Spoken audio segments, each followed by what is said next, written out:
Hello everyone, welcome back to my channel. My name is Alec Reed. This is my channel Alec Reads, and today we are reading chapter 47, Email, on Marriage, a Heartstopper fanfiction by heartstopper_fan22 on Wattpad. I really hope you enjoy. I also wanted to mention that the first spicy episode is out on Spotify and it is free for everyone, so go check that out. Also, if you want to see any other fanfictions, let me know in the comments. Or if you want to see any relationship changes, like if you want to see Tara and Darcy fanfictions, or if you want to see different books, I do that too. Or if you want to see a different fandom altogether, where I was asked on my email for Bakudeko, so if you guys want to see that, let me know. But yeah, I also ask questions on Spotify, so answer those questions and that will give me a little direction on what you guys want to see. But yeah, so let's jump right into the video. Chapter 47, Email. Nick's perspective. I knew he was lying. Why would he go into another room to talk to Darcy? That would make no sense, because when anyone from the Paris squad calls, he always puts them on speakerphone so we can both talk to our friends together. So I say to Charlie, what did you two talk about? He hesitantly said, Dungeons and Dragons. I knew back in high school Charlie played Dungeons and Dragons with Tao, Isaac, and Elle, but I seriously doubt that Darcy ever played. Okay, nerd, come eat breakfast, I say, acting as if I believe his pathetic excuse for a lie. Charlie was seriously the worst liar on the planet. We sat down and ate breakfast together, as we did every morning. Later, after breakfast, Charlie went and hopped into the shower. I knew this was the perfect opportunity to check his messages or something, to go on his phone and go to his text with Darcy, and nothing about Dungeons and Dragons was ever mentioned. Something or someone was definitely stressing Charlie out. I saw the way he was acting this morning. Yes, some days his OCD is worse for no reason, but this morning he was going crazy. And that only happens when something is going on. I needed to figure this out because he was obviously lying about something big. I scrolled through his recent calls and saw a contact saying, "Our jeweler, call ended 1 hour ago." It doesn't make any sense. Why Charlie was hiding the fact that he was on the phone with the jewelry shop this morning? I knew he was getting a new promise ring for me. I needed to do more digging. Then a notification popped up on his phone. New email. So I tapped on it, and it said, "Hi Charlie Spring, I'm not busy this afternoon. If you could swing by and we can discuss all the questions you'll need to know about engagement rings, and I could show you some possible options, plus your promise ring is ready for pickup. Regards, Rob." My heart dropped reading this email. I couldn't believe Charlie was planning on proposing to me. I didn't want that. I definitely wanted to get engaged to him, like, now, because there's nobody else I would rather be with, but I wanted to be the one to propose. He kissed me first. He asked me to go on the first date. He said, "I love you" first. I need to get a handle on this one. I heard the water turn off, and I quickly deleted the email off of his phone before putting his phone down. He came out of the washroom looking unbelievably hot. His curly hair was damp and dripping onto his bare shoulders and stomach. He was only wearing shorts and long Nike socks. My face blushed a rosy tone of pink as he looked over to me staring at him. "Do you fancy me or something?" he said. "You're a real comedian, aren't you, Charles?" He then snarks back, "I was going to suggest we make out, but I guess not with that attitude."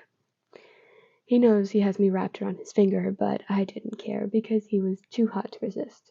No, I'm sorry. I think we definitely should." He comes closer to me, grabbing me with his damp hands, climbing on top of me, wrapping his legs around my waist, and sitting on top of my lap whilst I'm sat on the edge of the bed. I ran my hand through his hair while we're passionately kissing. Charlie pulls away for air. I love you, he says.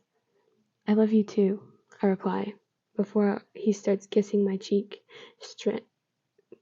trailing down to my neck. He starts sucking and kissing my neck intensely. I knew I would be left with some serious hickeys, but it felt so good I didn't want him to stop. We were now cuddling in bed together. I was awake, playing with Charlie's hair on his head was rested on my chest, and he was fast asleep. I knew what I needed to do. I needed to go to the jewelry shop this afternoon and meet with the guy instead of Charlie. I shook Charlie lightly, waking him up. Nick, he says grumpily. Sorry, babe, but I need to go meet up with Graham, an old mate of mine. He blinked his eyes open and said, The one from your old university? I was surprised he remembered that Graham went to my university. I wasn't actually meeting up with Graham, but it was a perfect excuse. Can I come? He says, looking into my eyes. As much as I would love for you to come, he wants to talk about something really serious, and it would be kind of awkward since you've never really met him. He turned over, laying his head back down. Okay. Can you text me when you get there so I know you're safe? I respond, Yes, I will. Love you, Char. He turned his head up, puckering his lips for a kiss, not even opening his eyes. I give him a quick kiss, goodbye, and head to the jewelry shop. Chapter 48. The Ring. Nick's perspective. I arrived at the jewelry shop. It was only like a 10-minute drive from our house. I was super nervous because the jeweler emailed Charlie, not me, so it is kind of weird me showing up instead of him. I think it will be okay when I explain my idea to him. I had been planning on proposing to Charlie for a month before our Morocco trip, but a lot of stuff happened and I didn't think it was a good time. But my original plan was to get an engagement band added to our promise rings because it would be so special and sentimental. Then I lost mine at the beach, ruining my plan. But now I could do it and make the proposal extra special for Charlie. Lucky Charlie always takes off his rings before he goes into the shower and leaves them on the nightstand. So while he was in the shower, I managed to grab it and slip it into my pocket. Everything was going perfectly. I entered the store and right away was greeted by Rob. Hi, I'm Rob. Are you here looking for anything in particular? I responded nervously. Yes, I'm actually here to pick up a promise ring that you made for Charlie Spring. He smiled, looking at me up and down. You're Nick, then, I assume. I smile. Yep. He goes behind the counter and grabs the ring, and it was perfect. And I honestly felt like I wanted to burst into tears. I was so happy to have it back. It meant everything to me. He hands me the ring and says, Look all right? I nod my head and say, It's perfect. Even the engraving is in the right spot. He then says, Yeah, Charlie made sure it was perfect for you. Of course Charlie did. He was the sweetest, most sentimental person I know. He then said, Is Charlie still coming? He wanted to discuss other stuff with me. I knew this was the moment I needed to tell him about my plan and pray he goes along with it and keeps it a secret from Charlie. I take a breath and tell him, I was hoping you could cancel on him because I wanted to propose to him around a month ago, but Charlie was in the hospital and it wasn't a good time. Then we went on vacation and I lost my promise ring, but my plan was to get an engagement band added into both our promise rings and propose to him with the ring he gave me all those years ago.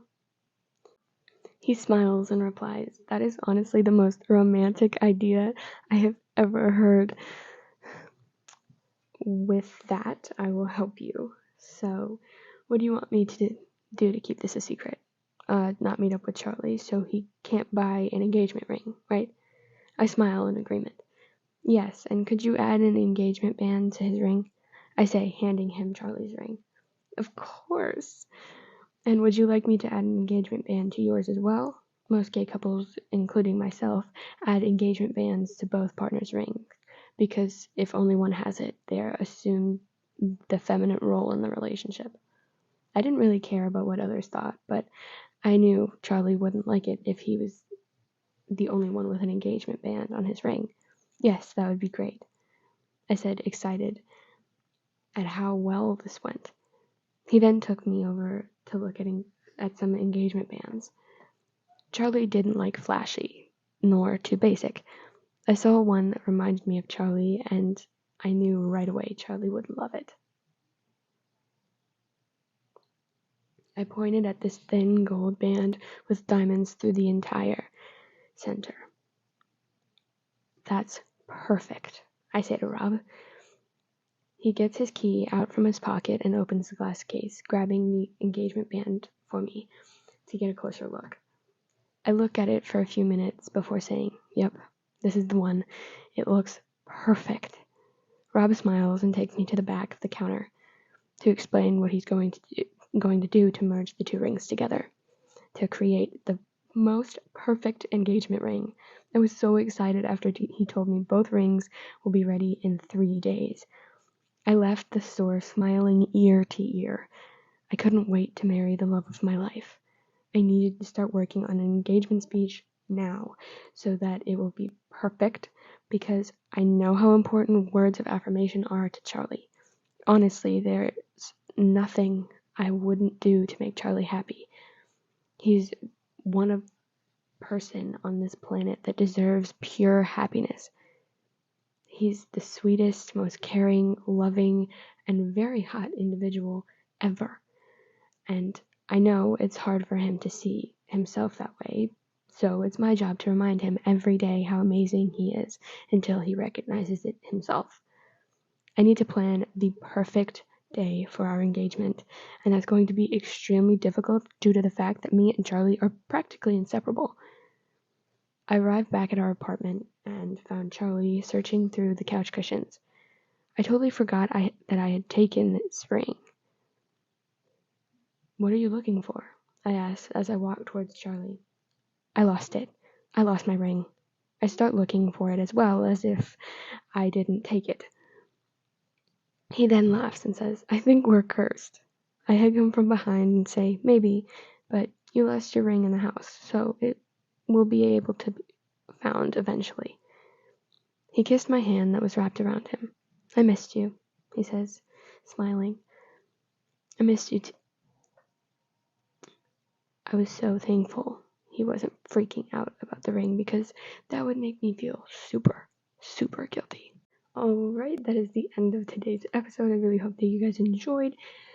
Please tune in, not tomorrow, but the day after, for our next episode, where we will hopefully get to see Nick propose. I'm so excited. Also, if you want to give me any tips, tricks, anything like that, or recommendations, you can do that in the comment section or on the email that I have, that I will put in the description box. I'm super excited to hear you guys let me know what you want to see. But anyway, also, I'm going to do a Q&A on Spotify on whether or not you want to see Bakudeku on top of this, because that was asked in my work email. So go over there and give me your responses so that I can know what you want to see. So, alright. Good morning, good afternoon, or good night.